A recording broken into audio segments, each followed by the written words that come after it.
So this is chapter number 11, gravitation, exercise question number 1. देखेंगे, two spherical balls of mass 10 kg each are placed 10 centimeter apart. तो दो ball दी हुई है, दोनों का मास 10 kg है। 10 kg की बॉल है और 10 सेंटीमीटर का दोनों के बीच में दूरी है। अब यहाँ पर नहीं लिखा हुआ है तो मैं इन दोनों बॉल को पॉइंट मास ही मानूंगा, ठीक है। तो मैं ऐसा मान लेता हूँ, ये और ये। और 10 सेंटीमीटर की दूरी भी देखा जाए तो बहुत छोटी है, ठीक है। ये 10 kg और ये भी 10 kg। Find the gravitational force of attraction between them. इस क्वेश्चन को सॉल्व करना बिल्कुल भी कठिन नहीं, बहुत आसान है। लेकिन इस क्वेश्चन के थ्रू जो राइटर हमें समझाना चाह रहे हैं वो ये है कि इन दोनों, जैसे 10 kg की दो पॉइंट साइज की बॉल पास पास रखी हो केवल 10 सेंटीमीटर की दूरी पे, तो वैसे तो दोनों काफी भारी बॉल है और काफी पास में रखी हुई है। बावजूद इस बात के इसमें ग्रेविटेशनल फोर्स कितना कैलकुलेट होके आता है वो देखो।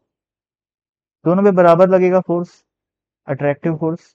और इस अट्रैक्टिव फोर्स की वैल्यू क्या होती है, जी m1 m2 यानी कि 10 इंटू 10 डिवाइडेड बाय रेडियस का स्क्वायर यानी कि 10 सेंटीमीटर, या फिर मैं बोल सकता हूँ 0.1 मीटर का स्क्वायर।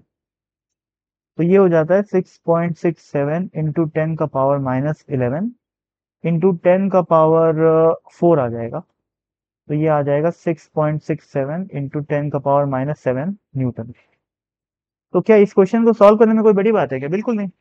लेकिन जो मैं बोल रहा था कि बावजूद इस बात के कि दोनों बॉल का साइज ठीक ठाक है और ठीक ठाक दूरी पे उन लोग रखे हुए हैं, उसके बाद भी रियल लाइफ में ऐसे ऑब्जेक्ट्स के बीच में फोर्स ऑलमोस्ट जीरो होता है, 10 का पावर -7 के ऑर्डर में आ रहा है, ठीक है। तो इस क्वेश्चन को सॉल्व करना इंपॉर्टेंट नहीं है, इस क्वेश्चन का सिग्निफिकेंस समझना वो इंपॉर्टेंट है, ठीक है। इसीलिए अपन देखते हैं कि डे टू डे लाइफ में जैसे दो मोबाइल के बीच में या फिर किसी दो चीजों के बीच में या दो ह्यूमन बीइंग के बीच में कोई attractive force, gravitational attractive force तो एटलीस्ट नहीं होता, ठीक है, या जीरो होता है।